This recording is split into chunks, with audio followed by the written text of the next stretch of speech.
contraditório, que tem separado. Então, essa juíza faz assim. Uma hipótese mais geral, e você mostra em alguns trabalhos, que outros juízes vão fazer a mesma coisa.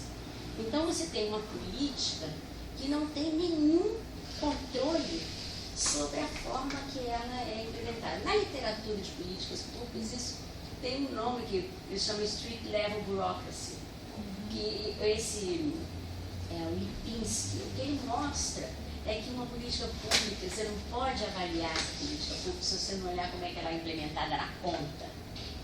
Porque os operadores da política, eles têm um grau de discrição que é muito grande. Então, nesse caso, acontece isso. E eu acho que você pode mostrar esse caso como um caso que... Pô, fiquei pomba com essa juíza. Ela é Bíblia, Deus e coisas, são fundamentos religiosos que regem a atuação. E cortando a palavra do cara, da pessoa que é acusada. Eu tenho uma pergunta. No cível, eles olham, a conciliação é a mesma coisa, não deve se abrir a boca. Eu já fiz isso, entrei no negócio, não deve se abrir a boca. Nem quem fala, nem conta. A única coisa é quem está sendo acusado fala assim: você aceita? Acordo? Você faz acordo? O que você procura? Não faz. Agora, você tem que anexar provas. Nesse tem algum tipo de prova? Não tem nada. Então, eu acho assim, você tem que fazer, na vara civil, você tem que escrever aquele negócio, como é que chama que dá entrada? Petição. Uma petição, a petição inicial. Minha filha eu esqueço às vezes legal de fato. A petição inicial tem que ser muito bem fundamentada. E você tem que apresentar prova. Você apresentou prova, não tem erro, você ganha. Entendeu? Então, nesse aí eu vi, eu não sabia exatamente como funcionava, mas não tem nem prova, é a palavra de outro. Então devia, pelo menos, ter alguma chance, mas é uma coisa muito esdrúxula. E isso está na lei. Quer dizer, a lei permite isso. Eu não sei se tem algum outro fundamento jurídico para as decisões que a lei diga ter, mas enfim. Eu tinha que dizer isso, que eu acho que você pode ter uma coisa mais geral. Eu vejo um artigo aí que você pode fazer referência aos detalhes da tese e apresentar só os dados mais gerais que você põe nas suas conclusões, quer dizer, não tem correlação nenhuma entre características das partes e detalhes dos conflitos com os desfechos. A única coisa que importa na primeira etapa é ter ou não ter advogado, né? Que aí o acordo é mais induzível ou não sei o que. Aqui tudo é induzível, é obrigado quase, né? Em alguns casos, não são nem. Mas você tem razão, você eu sou linguagem, não pode. Na segunda fase, é o MP que vai usar. E na terceira, isso é uma decisão totalmente unilateral da juíza. E nessa terceira, nem o advogado adianta nada. Que é isso que você mostra. Agora, que tipo de prestação de serviço é essa que você tem que ter advogado para poder ser bem tratado, bem servido? Não é nem bem servido, só que vai Eu sei. um pouco, porque daí se o cara vai até a juíza e acabou, nem o advogado adianta. Então é uma coisa assim, bem, você muda o seu título próximo da justiça, distante do direito. E uma outra coisa que eu acho que pode ser enfatizada quando você entrevista as pessoas, é que as pessoas vão lá com noção de direito. Eu tenho direito a isso, eu tenho direito à justiça. Então, é uma coisa assim, que eu acho que nós cientistas sociais temos que fazer um esforço conjunto em todas as áreas, mostrar que no Brasil são as elites que são as portarias. O povo faz tudo como a coisa é chegar a ele, o cidadão, em termos de informação. Agora você tem um treinamento.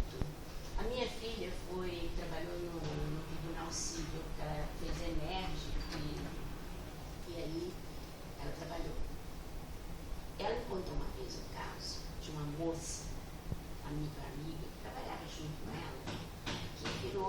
teve o cara provou, teve um negócio, ele tinha dano moral. Ela falou, quanto você teve de dano moral? Eu falo, dei um salário mínimo. O cara tá ótimo pra ele, o cara pobre. Aí a minha filha falou assim, você dá dano moral pela característica da pessoa e não pelo dano que ela sofreu? Quer dizer, se fosse uma pessoa rica, ela daria o máximo. Mas como era uma pessoa pobre, então é essa cabeça das pessoas formadas em direito, não sei o quê. Entendeu? Então, eu acho que esse trabalho tem que mostrar isso. Quer dizer, o povo vai lá procurando direito e encontra isso que você mostrou muito bem. Então, você veja bem indignado, né? Com a natureza dessa elite brasileira. Eu queria falar duas coisas, pode?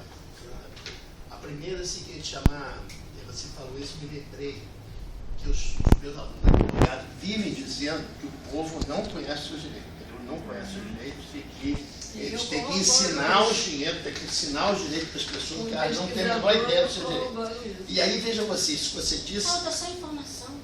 Pois é, mas é diferente. Na medida que eles recebem informação, eles sabem. Não, e não só receber a informação, mas arranjar um lugar que ele pode ir, né? Então, quer dizer, ele vai, né? E aí, isso aí é visto negócio. A segunda coisa é que esse fundamento dessa lei que você perguntou é uma coisa que faz parte dos códigos de processo, né? E também está na Constituição, que é o chamado livre convencimento motivado do juiz. Ou seja, o juiz no Brasil, ele não tem, isso aí seria o seguinte, ele não teria nenhum limite em relação ao exame da prova. Ele se convence pela prova e depois ele usa a lei e a doutrina. Só que os juízes, olha só, vai ter uma tese de doutorado em Direito, da Regina Lúcia Teixeira Mendes, está publicada, né, sobre esse livre convencimento jurídico, entrevista do juiz. O juiz diz o seguinte, um dos juízes, evidentemente, mas todos eles com o mesmo tom. Né? Olha só, a lei não diz nada. Quem diz o que a lei diz sou eu. Então eu sou a lei. O juiz disse, entrevistar vários juízes e tal, está no livro chamado Livre Convencimento da Regina Lúcia Lumen Juris. Né? Está lá na nossa coleção. Então esse, quer dizer, aí, só que aí ele escreveu, entendeu? Quer dizer, o que o juiz interpreta ser o livre convencimento motivado do juiz, que seria o arbítrio sobre o olhar da prova, ele diz que não é nada da prova, nada, sobre a lei, sobre a interpretação, não sei o quê. Então, tem vários caras assim. Então isso tem uma coisa que está, entendeu? Essa coisa faz sentido nesse sistema. E a terceira coisa que eu vou dizer que a minha memória já é uma porcaria, que estou velho mesmo, que confissão judiciária francesa é isso, quanto que ele chama confessão, e uma hora que vou falar aqui, fugiu o negócio, desculpe ali na produção. Michel, para alguém que orienta um aluno, a defesa de tese repete. Vamos repetir coisas que já conversamos muitas vezes. Então, eu gostaria de trazer questões maiores e usar a experiência coletiva citada nessa linha que é gigantesca. Uma das preocupações que todos temos é como garantir a igualdade, não só no acesso, mas em todos os sentidos, como controlar os vieses. Por exemplo, tivemos uma juíza que, por razões religiosas, procurava impor a mediação. Por razões religiosas. Há outros vieses que, dada a concentração de poder na mão do juiz singular, são multiplicados. Então a equação final é de um peso tremendo desses vieses. Como poderíamos controlar isso? Eu não tenho resposta. Jogando pergunta. Preocupação de ser jovens.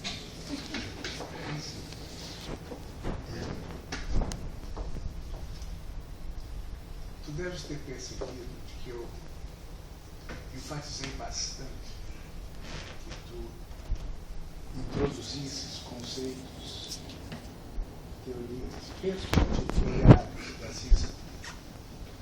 Há uma razão institucional para isso.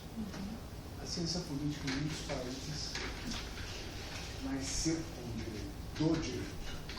Na França, 12 dos programas que formam cientistas políticos, doutorado, desses 11 estão dentro. O pessoal de Ligue reclama muito do que eles percebem como possibilidade. A influência indevida do direito sobre a formação do cientista político, mais dirigido para a pesquisa e outro tipo de teoria. Nesse sentido, há um livro que vocês conhecem, clássico, que foi a tese de doutorado do Gibson, que mostra também como as coisas vão sendo alteradas no proceder das coisas, o objetivo inicial vai se perder. Esse livro se chama Agrarian Socialism, Socialismo Agrário, e trata de uma província canadense chamada Saskatchewan, onde um partido de esquerda chamado CCF ganhou as eleições. E veio com aquele entusiasmo reformista, fazer isso, etc. Mas esse entusiasmo foi sendo filtrado pela burocracia do Estado. E o que saiu lá na ponta, vocês enfatizaram o que conta é a ponta, né? Quando saía lá na ponta era algo muito diferente do que entrou, ainda com formato político-ideológico. Essa é uma leitura importante. Você pode sim ver o direito como direito, mas tem que ver também o judiciário como instituição. E eu acho que sociologia, ciência política, antropologia têm trabalhado muito as instituições. São organizações também. Como é que funciona lá dentro? Quais são as partes de interação? E essa literatura é, no meu entender, uma literatura preciosa.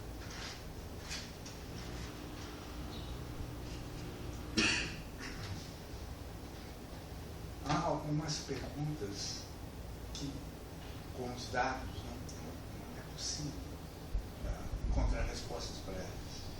Por exemplo, nós temos uma relação clara entre a presença do advogado e a ausência de advogado. Por quê? É a presença do advogado que provoca para isso?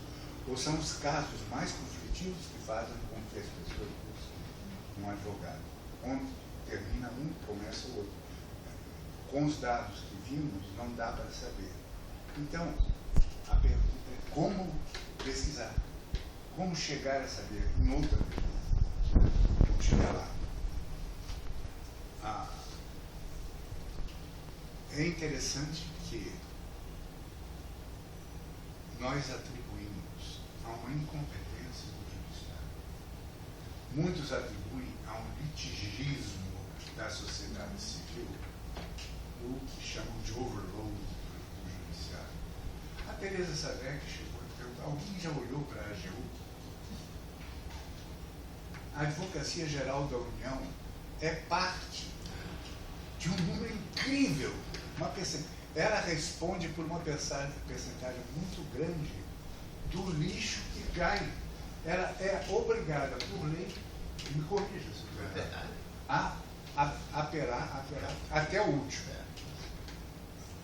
Eu estou sentindo isso na pele. Eu tenho câncer há 18 anos. Eu pleitei isenção de imposto de renda. 18 anos depois, continuo a eu vou morrer. Então, o cadáver, Glaucio Soares, vai para o bicho ganhar. O inventário. O inventário. Você tem que dizer que é o inventário. O inventário. Ele fez a piadinha, não fui eu. Isso. Eu lá vou ficando olhando o cara aqui. Eu não, imagina. Aqui quietinho, tremendo. E também o porquê da mediação. Aí eu vou pedir que você pergunte, porque aqui temos dois antropólogos. Pergunta até que ponto macro valores que são parte da cultura nacional influem nisso, porque a mediação dos Estados Unidos é muito. A minha perspectiva, e pode estar errado, claro, é de que ela é muito pragmática. Ela se traduz em cifrão. É mais barato do que o litígio. Não é uma questão de princípio. De que é bom evitar o conflito. Não é que Deus quer. Entende? Nada disso.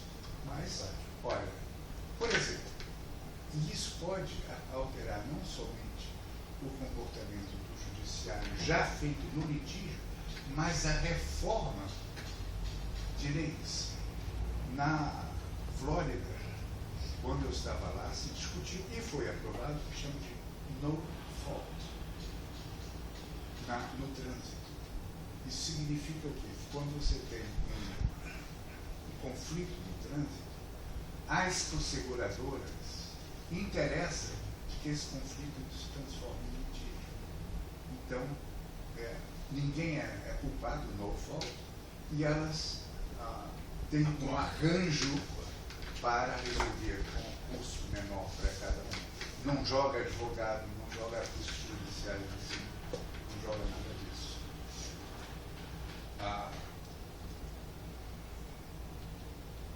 Eu acho que esse é um momento muito feliz também. Estou diante de pessoas que eu respeito.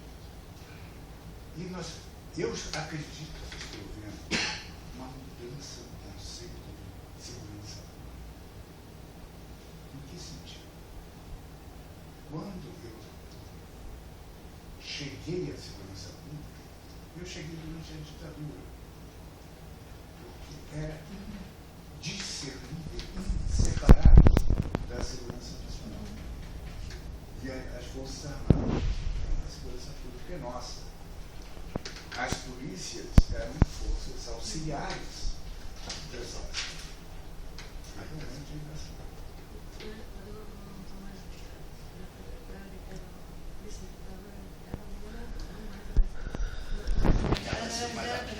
Mas ele está calado, Ou seja, não foi derrogada a lei, a praxis mudou. A praxis mudou, mas ela estava escrita. Porque de vez em quando eles invocam isso. Na lei, a ligação da Polícia Militar agora com a Secretaria de Segurança, o governador, não mais.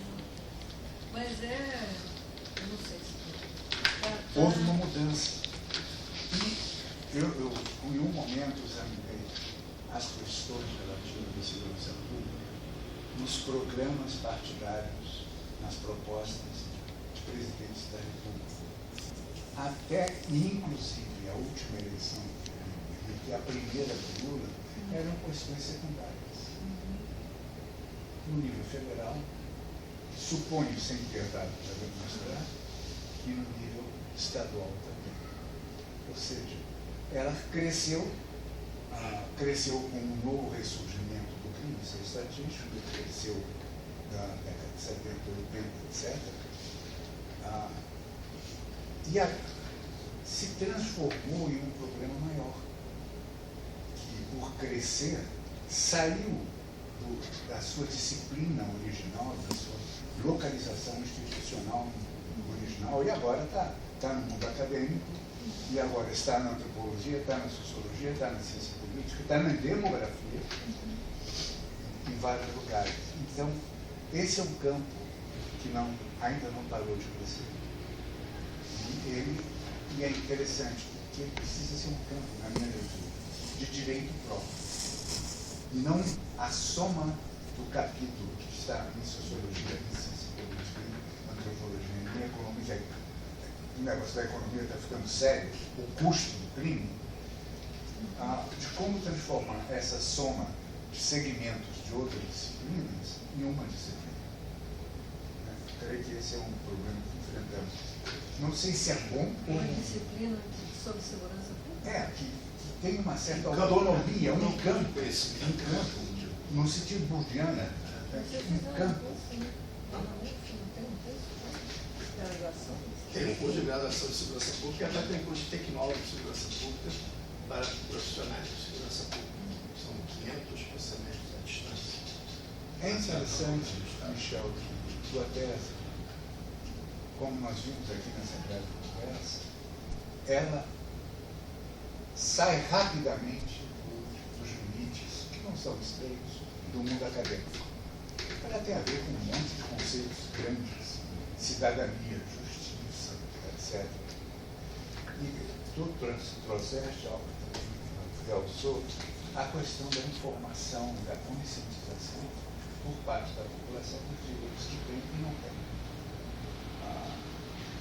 Como trabalhar nesse sentido?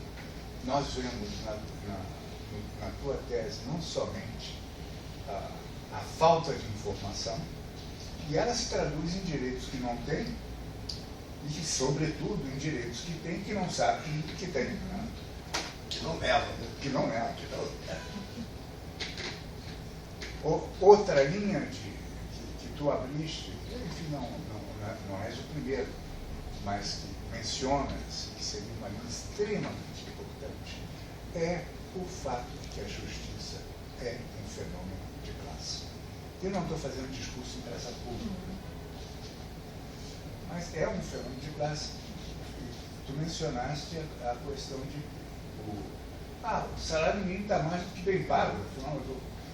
Ou seja, as características do indivíduo, inclusive classe, definem os parâmetros da decisão judicial.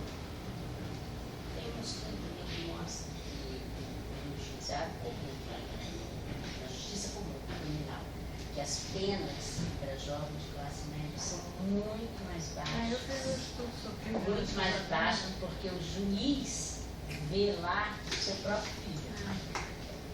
As penas São mais Penas baixas. para classe média São mais muito baixas. crimes relativos à droga não tem nem pena para jovem de classe média branca que paga advogado particular.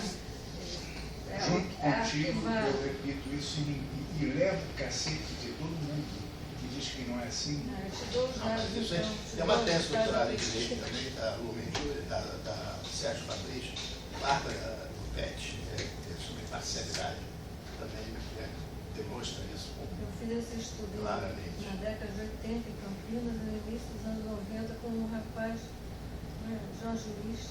Ele começou o mestrado aqui, você deve até conhecer um rapaz negro, e terminou fazendo mestrado lá na Depois UERJ. viram uma pessoa importante na área de segurança pública? é esse? Não é o Jorge da Silva, não. Não, Jorge da Silva. O Jorge Luiz, ele foi, se não me engano, trabalhar na Furnas. Sumarizando, talvez, né, no teu pensar, tu percebas tua tese como tratando de um assunto definido, e vou usar uma expressão pequena, limitada. Não é não. Essa tese gerou, veja a conversa entre nós, uma série de possíveis expansões, ou seja, ela tem muitas implicações. Muitas implicações. A justiça é uma das grandes desconhecidas na arquitetura institucional brasileira. Ela é pouco estudada. Nós não temos uma Limone e Figueiredo Limone, que estudam há muito tempo de maneira profunda, linda, o legislativo. Estamos precisando de um. O Kant estuda. Eu sei. Não, legislativo não. Não, Não, justiça. judiciário. O negócio é que nós precisamos de 20. Claro. 20. Hoje, o legislativo é um campo que tem muita gente.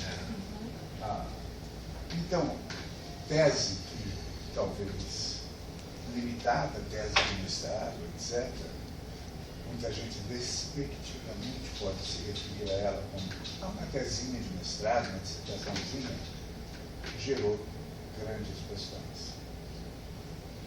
E acho que hein? Uma boa.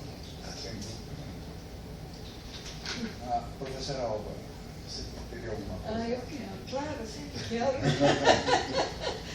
Não, mas porque eu não li a tese, não me deu a tese para ler, mas eu gostei muito do que eu ouvi aqui, aprendi bastante. A gente está sempre aprendendo, isso é muito bom, isso é muito importante, né, para continuar a pensar as coisas cada vez melhor. Mas eu queria fazer duas observações.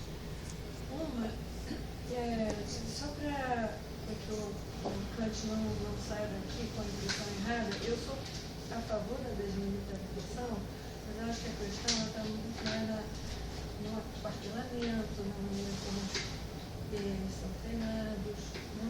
E não mais nessa vinculação direta, nem a influência toda da forma de organização da polícia militar, que continua sendo extremamente hierárquica, o oficial não conversa com o soldado não conversa com o sargento, enfim, eles não comem juntos no restaurante para suboficiais e praças e outros oficiais. É assim.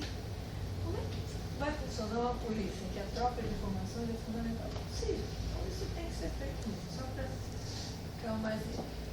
Agora, isso vem reforçar o que você está apontando, que é muito mais um problema de engenharia institucional, ou seja, é um problema de como é que essas instituições estão sendo organizadas internamente. Isso tem que ser estudado muito bem, né?